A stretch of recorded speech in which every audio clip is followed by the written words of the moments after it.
అందరికీ నమస్కారం. ఈరోజు మనం శ్రీ శ్రీ జగద్గురు ఆది శంకరాచార్యుల యొక్క మహాసంస్థానం దగ్గర ఉన్నాము. ఇదే శారదామాత శక్తిపీఠం. ఈరోజు మనం అమ్మవారిని దర్శించుకొని హొయాసుల కాలం నాటి కట్టడాలను కూడా ఇక్కడ ఈరోజు వీక్షిద్దాం. నాతో పాటు మీరు కూడా రండి.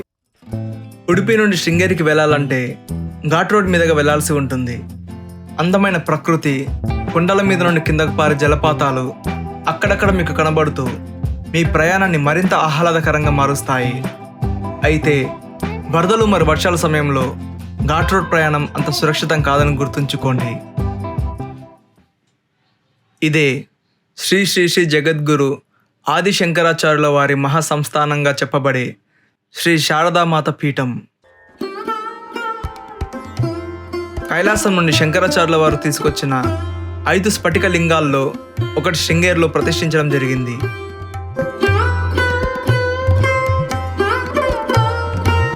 ఆది శంకరాచార్యుల వారు స్థాపించిన మొట్టమొదటి శారదా పీఠం శృంగేరిలోనే.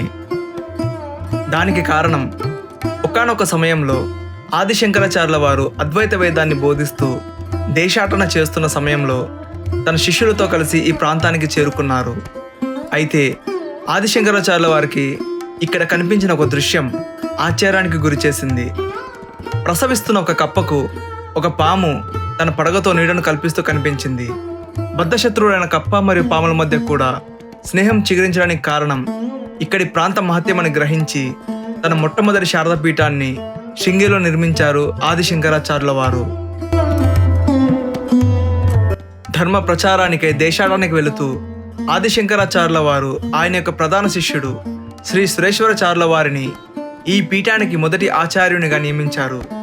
ఇక్కడ నిర్వహించవలసిన నిత్య కార్యక్రమాలను మరియు పూజలను వారికి తెలియచేసి ఆది శంకరాచార్యుల వారు దేశాటనకు బయలుదేరారు. అప్పటి నుండి ఆది శంకరాచార్యుల వారు స్థాపించిన ఆధ్యాత్మిక గురువుల పరంపరను కొనసాగిస్తూ ఇప్పుడు 36వ పీఠాధిపతి అయిన జగద్గురు భారతి తీర్థ స్వామివారు ఈ క్షేత్ర పవిత్రతను మరియు విశిష్టతను కాపాడే బాధ్యతను స్వీకరించారు. శృంగేరి తర్వాత ఆది శంకరాచార్యుల వారు పూరి, బద్రీనాథ్ మరియు ద్వారకాలో మరో 3 శారదా పీఠాలను నిర్మించడం జరిగింది. ఈ మఠానికి 10వ పీఠాధిపతి అయిన విద్యాశంకర తీర్థుల స్వామివారి స్మరకంగా ఈ ఆలయాన్ని నిర్మించడం జరిగింది. ఇక్కడ విద్యాశంకర స్వాముల వారు మనకు లింగ రూపంలో దర్శనమిస్తారు. దానికి కారణం, ఒకానొక సమయంలో విద్యాశంకర స్వాముల వారు తాను ధ్యానానికి వెళ్తున్నానని చెప్పి లోనికి వెళ్ళడం జరిగింది. అయితే స్వామివారు 3 నెలలు అయినప్పటికీ బయటికి రాకుండా ఉండడం చేత తన శిష్యులు స్వామివారు ఎలా ఉన్నారో ఏమో అని దిగులుతో లోనికి వెళ్ళి చూడగా అక్కడ విద్యాశంకర స్వాముల వారు లింగ రూపంలో వారికి దర్శనం ఇవ్వడం జరిగింది.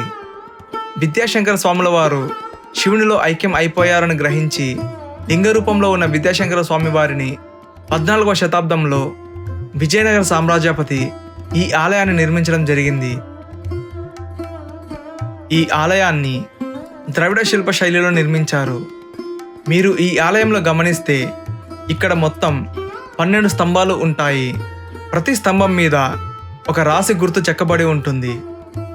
అయితే ఇక్కడ ఉన్న విచిత్రం ఏమిటంటే, తెల్లవారుజామున వచ్చే సూర్యకిరణాలు సూర్యుడు ఏ రాశిలో ఉంటాడో ఆ రాశికి చెందిన స్తంభం మీదనే పడడం ఇక్కడ విశేషం. ఈ ఆలయానికి ప్రధాన ద్వారం కాకుండా మిగిలిన 3 ద్వారాలు ఉన్నాయి. అందులో ఒకటి శివునికి, ఇంకొకటి బ్రహ్మదేవునికి, మరొకటి విష్ణువుకి సంబంధించినవి. ఇక్కడ మనం గమనిస్తే శివద్వారం దగ్గర శివుని యొక్క రూపాలను నిర్మించడం జరిగింది. శివపార్వతులు రావణునికి దర్శనం ఇచ్చిన రూపం, అర్ధనారీశ్వరుని రూపం, మార్కండేయుని కాపాడే రూపం, విష్ణువుని బుద్ధాస్త్రంగా చేసుకొని అసురుల మీదికి సంధిస్తున్న రూపం, మన్మధుడు శివునిపై బాణం వేస్తున్న రూపం. ఇలా ఇక్కడ శివుని యొక్క రూపాలను మనం గమనించవచ్చు. శివద్వారం పక్కనే లక్ష్మీదేవి, పార్వతీమాత మరియు సరస్వతీదేవి యొక్క ప్రతిమలను ఆలయ గోపురంపై నిర్మించారు. ఇక్కడ కనబడుతున్న సరస్వతీమాత యొక్క రూపం ఆలయ గర్భగుడిలో ఉన్నట్టుగానే నిర్మించడం జరిగింది. ఈయనే కార్తవీర్యార్జునుడు. భక్తులు తాము తమ జీవితంలో కోల్పోయిన వాటిని కార్తవీర్యార్జునుడి దగ్గర కోరుకుంటే దత్తాత్రేయ అనుగ్రహం వల్ల తాము తమ జీవితంలో కోల్పోయినవన్నీ తిరిగి ప్రసాదిస్తారని భక్తులు విశ్వసిస్తారు. అలాగే ఆలయం ఉత్తరం వైపుకి విష్ణుమూర్తి అవతారమైన హయగ్రీవుని నిర్మించడం జరిగింది.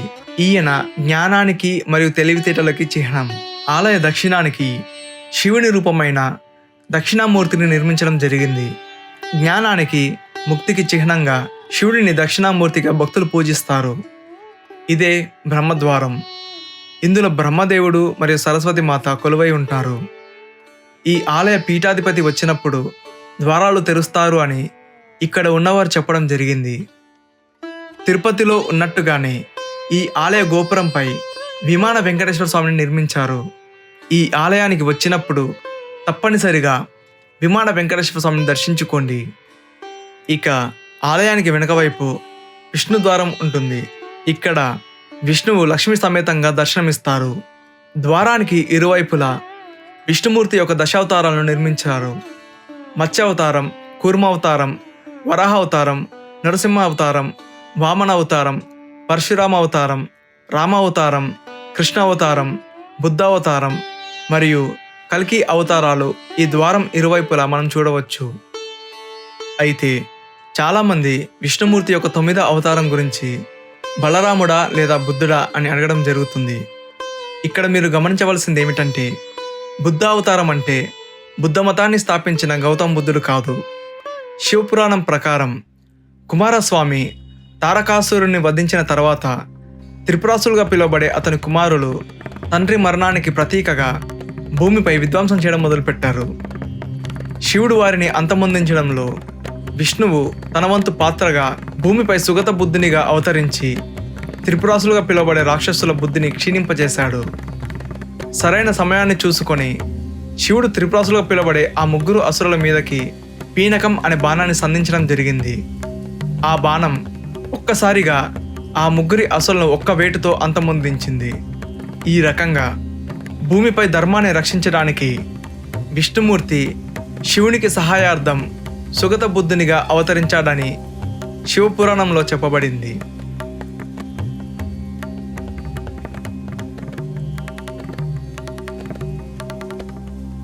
ఇదే తుంగభద్రా నది. ఈ నది అవతలే పీఠాధిపతులు ఉంటారు. ఈ ఆలయ ప్రాంగణంలో ఈ క్షేత్రానికి పీఠాధిపత్యం చేసే వారి స్మారకంగా ఈ ఆలయాలను నిర్మించడం జరిగింది.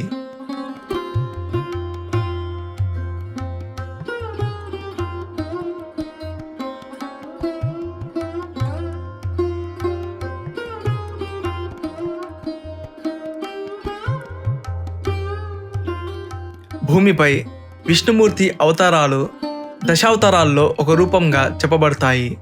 అయితే దశావతారాల్లో శ్రీ వెంకటేశ్వరుణ్ణి ఎందుకని పరిగణంలోకి తీసుకోరో మీకు తెలిస్తే కామెంట్లో తెలియచేయండి.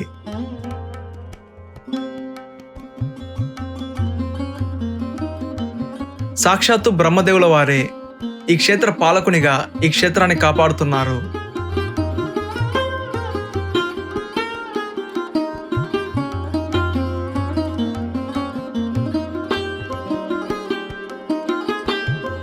ఇక అమ్మవారి దర్శనం చేసుకుందాం పదండి.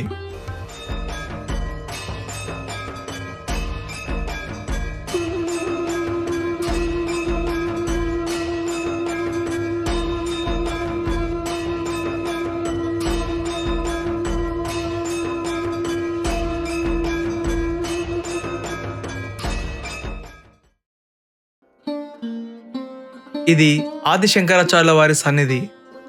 ప్రశాంతతకు, పవిత్రతకు ప్రతీకగా నిలిచే ఈ క్షేత్రంలో మీరు వీలైనంత సమయాన్ని గడపడానికి ప్రయత్నించండి.